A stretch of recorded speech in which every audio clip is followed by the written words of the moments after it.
मनोर येथील जिल्हा परिषद उर्दू शाळेची अवस्था दिवसेंदिवस अधिकच भीषण होत चालली असून शिक्षणाच्या नावाखाली विद्यार्थ्यांच्या जीवाशी खेळ सुरू असल्याचे धक्कादायक वास्तव समोर आले आहे। अवघ्या 2014-15 साली उभारलेली ही इमारत केवळ 10 वर्षातच इतकी जीर्ण झाली आहे की शाळा नसून एखाद्या धोकादायक अवशेषासारखी वाटू लागली आहे।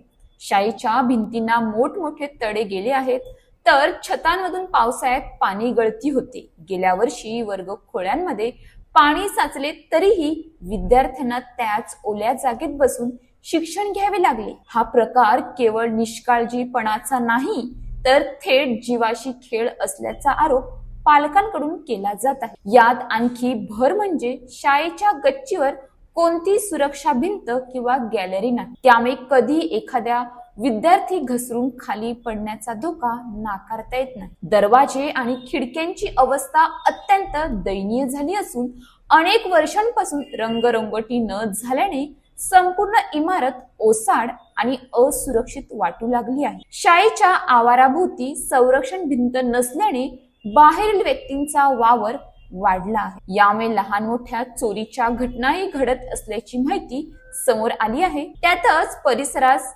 सरपांचा वावर वारंवार दिसत असल्याने विद्यार्थी आणि पालकांमध्ये भीतीचे वातावरण निर्माण झाले आहे। स्वच्छतेच्या बाबतीत ही परिस्थिती गंभीर आहे।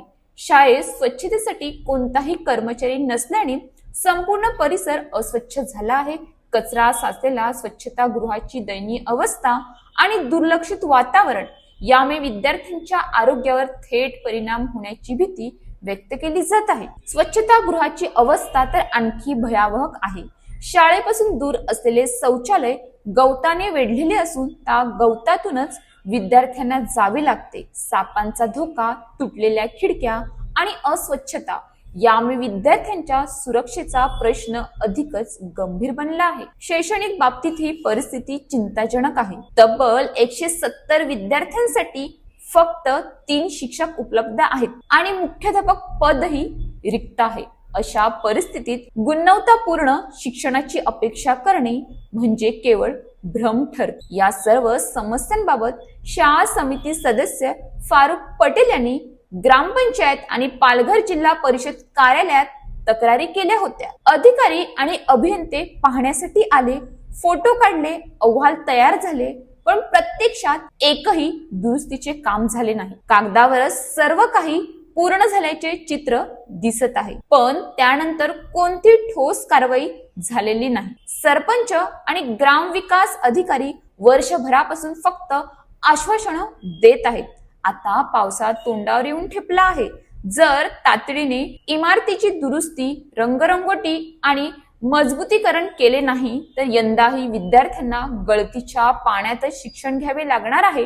त्यामुळे संरक्षण भिंत, स्वच्छता व्यवस्था, सुरक्षित शौचालय, स्वच्छता कर्मचारी नियुक्ती आणि शिक्षण भरती यासाठी तात्काळ उपाययोजना करण्याची जोरदार मागणी पालकांकडून करण्यात येत आहे। मागील वर्षभरापासून काम लवकरच सुरू होईल अशी गोड आश्वासनं देत आहेत, मात्र प्रत्यक्षात परिस्थिती जैसे थीच। दरम्यान विद्यार्थ्यांच्या सुरक्षतेची खेळ थांबवा, अन्यथा आंदोलन उभारू असा थेट इशारा पालकांनी प्रशासनाला दिला आहे। आता प्रश्न एकच, प्रशासन जागं होणार कधी? एखादी दुर्घटना घडून निष्पाप विद्यार्थ्यांचा जीव गेला तर त्याची जबाबदारी कोण घेणार? की नेहमीप्रमाणे फायली हळतील आणि जबाबदारी मात्र कुणाच्याच वाटेला येणार नाही? मी जिल्हा परिषद प्राथमिक उर्दू शाळा मनोर येथील शाळेच्या व्यवस्थापन समितीचे सदस्य आहे। या जिल्हा परिषद शाळेची सध्याची स्थिती फारच वाईट आहे। गळती 2014-15 या शाळेची बांधकाम झालेले आहे, परंतु त्याच्यानंतर आजपर्यंत कुठल्याही प्रकारची दुरुस्ती किंवा रंगरंगोटी किंवा कुठल्याच प्रकारचे दुरुस्तीचे काम झालेले नाही। सध्या छतावरून पावसाळ्यात खूप पाणी गळते, मुलांना बसण्यासाठी खूप त्रास होतो। अशा गळतीच्या वर्गामध्ये मुलांना बसून शिक्षकांनी शिक्षणाचे धडे देणे फारच जिकिरीचे झालेले आहे। तरी या शाळेची दुरुस्तीबाबत आणि शाळेला एक चांगले सुव्यवस्थित असे शौचालय आणि सुरक्षा भिंत बनवण्याच्या बाबतीतसुद्धा आम्ही अनेक वेळा पाठपुरावा केलेला आहे, ग्रामपंचायत, पंचायत समिती आणि शिक्षण विभागामध्ये सुद्धा पाठपुरावा केलेला आहे.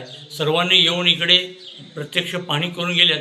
आता करतो, उद्या करतो, पुढे महिन्यात करतो, मागच्या वर्षापासून हे सतत चालू आहे, पण अद्याप कुठल्याही प्रकारची ठोस कार्यवाही झालेली नाही आणि परिस्थिती फार कठीणीची आहे. आता पावसाळा जवळ आहे.